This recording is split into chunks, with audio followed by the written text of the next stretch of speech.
Welcome back, folks, to the Get a Grip on Rebates show. This show is brought to you by solera-solar.com. That's SOLERA-SOLAR.com. Get a grip on rebates, Greg. Solera Solar. That's right. Brought to you by Light Efficient Design. It's a new product they have. It's a hybrid 365 solar-powered area light. Now it replaces a 250 watt, which is one of the most common area lights out there. So they have that thinking ahead of them. They took care of that. It's powered by the sun, but it pulls from the grid if necessary. That guarantees 365 nights of light. When you want an area light, you want light. You want it working all the time. And to have the capability to be solar and line voltage is awesome. And it's a fully adjustable solar panel to ensure it always faces south for that maximum sun collection. Check them out. Brought to you by Light Efficient Design. Go to solera-solar.com, SOLERA-SOLAR.com. Get a grip on rebates coming in hot. Hey all, welcome again to Get a Grip on Rebates. As always, I have John Wilson with me. I'm Juan Carlos Blacker, and today we want to talk a little bit. Actually, what we want to do is start a series that we're going to continue on now and again called Truths, Half-Truths, and Myths in Rebates and Utility Rebate World. John, what are we talking about here? What are we talking about when we say truths, half-truths, and myths?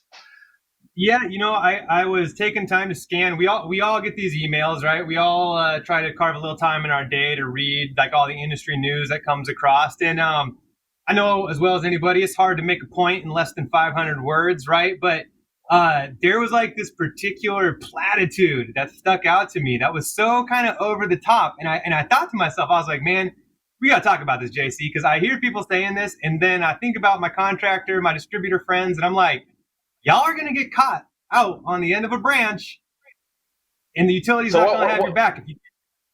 All right, what is it that you said, that you saw? This is, I'm going to call it, this is a truth minus context, all right? So you introduced it. You said, right, we say truths, half-truths, and myths. This is a truth minus the context. The line was, utilities are doing all this EE so we don't have to build power plants, right? And that is true at a macro level, but at the relationship that distributors and trade allies have with utilities, that's not the case. And the reason I think this one is... Let me interrupt you, John, because I got to be honest. I actually say that all the time when I'm explaining energy efficiency programs, right? People ask all the time, why are utilities doing this? Why is it important to them? And I always say it's so that they can save energy so they don't have to build power plants. And that is what makes these things cost effective for them. It is because it seems odd, right? Why does a utility want to save energy if they want to sell energy? And that's the reason I use. So why is that a myth? Why is that a half-truth? I don't get it. It's a half-truth. I like that we said this. I want to be clear about this one because you're right. You're not wrong for saying it. I think we can all. I've said it a bunch of times, so shoot, I'd feel bad.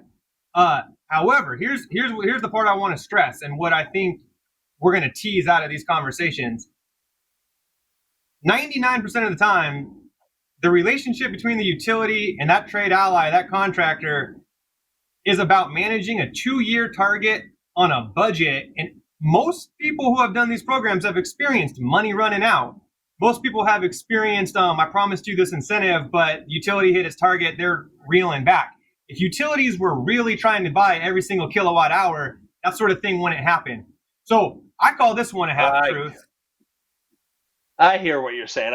So really, if it was really about offsetting the cost of a power plant, there'd be these unlimited budgets. There'd be unlimited offers, and every kilowatt hour saved would get you money, and that's not quite the case. I think we all know that there are those limited budgets. Just so I don't get tarred and feathered by the utility community, I'll say this: if it was really the case, we would take more macro level, longer term outlooks that would make cost effectiveness look different than it looks when we manage it on a short target. Right. Okay. I think it's okay for people to keep having this conversation. It's a great story and it is true. But for the sake of what we're teasing out here, I think the context is often missing. So Well, let's think of another example. I mean, you got one? Hold on, actually, I want to ask one question on that. So if it is just a half truth, right? But there is some truth to it. Why is it bad for our distributors? What is the consequence of thinking that might be the rationale behind these energy efficiency programs?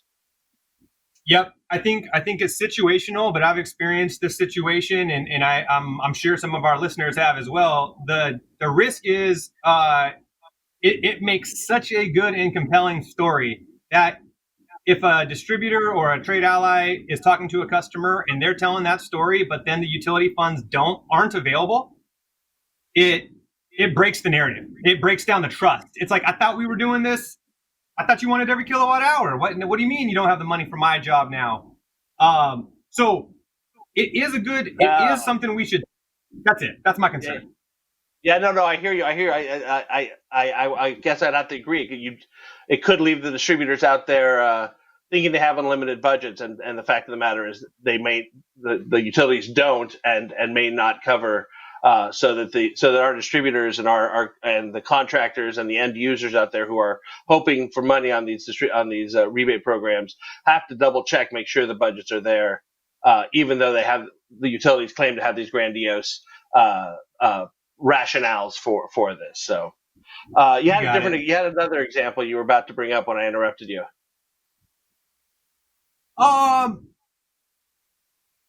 Well, I mean, one potentially that we could talk about if we were doing this. I mean, sometimes I think I was thinking about one I hear from distributors. I was trying to think about it, from another way as well. And so sometimes I'll hear distributors talk about like these utility programs, the oversight and all that stuff. It's just so dang slow. Why does it have to be that way? Utilities are so tough to work with. So I was like, this is another truth and a half truth as well. I mean, does that spark anything for you? Have you heard somebody kind of complain? I mean, there's so much different types of oversight there that utilities have that we could talk about. One I think about that's always in there, and it's sort of truth, half truth idea is the idea of qualified product list, or QPLs for short. Right, all these programs, or not all, but many utility programs are asking for or have their customers go to a qualified product list for the products that qualify for these programs, particularly lighting. You either have the Energy Star qualified product list or you have the DLC qualified product list. And the manufacturers, distributors, and end customers who want to get rebates have to use products from those lists. And that seemingly sounds like a good idea. It gives utilities some backing, some validation to the product that they are rebating, but it doesn't necessarily. I hear a lot of grumbling from industry that that's sometimes a problem. Now, I think qualified product lists are a good thing, but I know that there's some debate there. This is a great one. This I would put this. This is a classic yeah but situation. I want to say, because every time I'm talking to my friends on the distributor, trade ally, or manufacturing side, anytime I'm talking to industry, they make compelling cases, and they look at these QPLs like they are such a high bar, and you're doing, and it's true. This is a classic yeah, but so this is not a half truth. I think this is another like truth minus context, because on the utility side, they're coming at this like, man, we are setting such a low bar. Do you know how much higher we could be making this? And I think the utility is what gets missed, and this is where I think maybe the disconnect happens.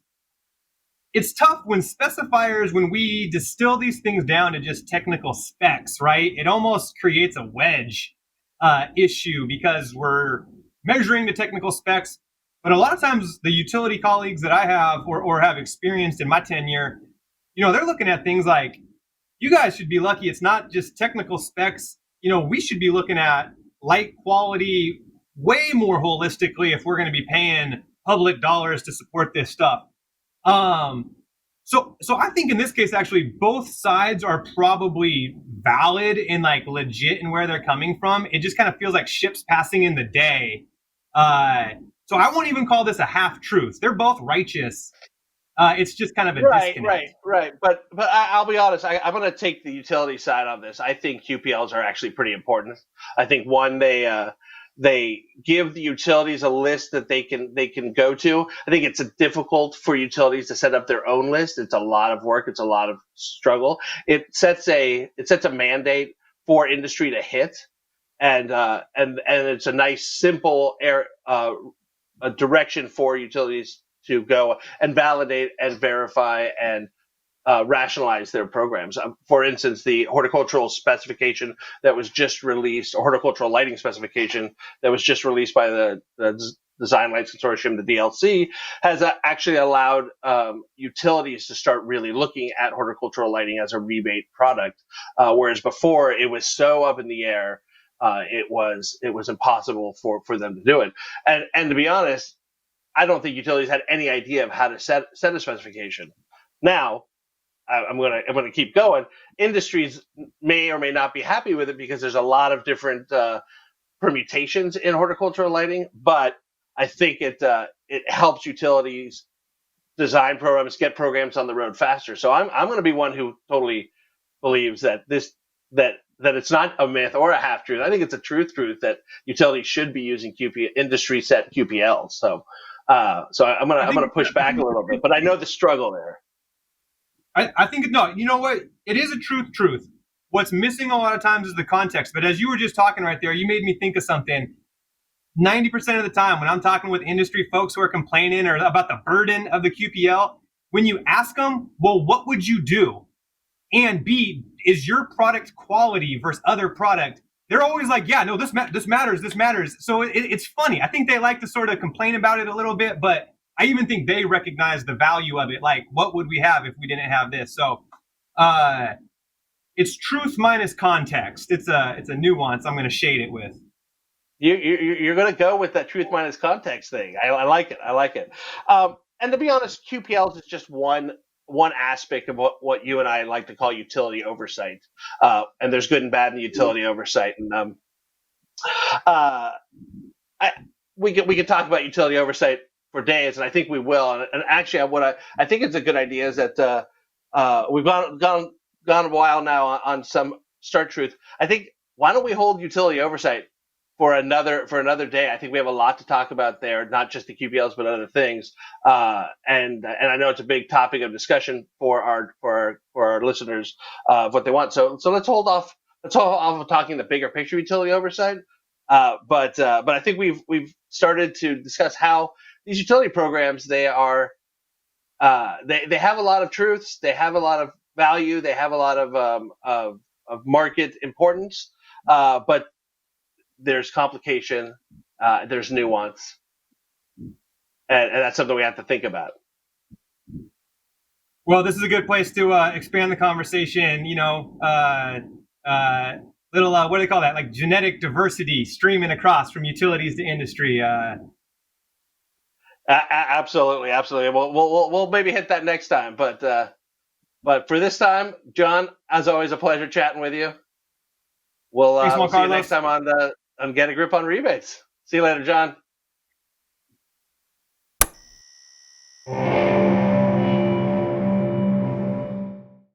Solera-solar.com, baby. That's SOLERA-solar.com. Brought to you by Light Efficient Design, Greg. A lot of times when you do a solar light, there's either solar or there's line voltage, right? This one does both. This is hybrid. It's revolutionary. It's powered by the sun but pulls from the grid if necessary, which guarantees you always have light when you need it 365 nights. The light output is equivalent to a 250-watt HID, DLC listed, Come on, and a fully adjustable solar panel, so it always faces south. Get a grip on solar with Light Efficient Design. Go to solera-solar.com, SOLERA-SOLAR.com, baby. Check it out. It's been Get a Grip on Rebates.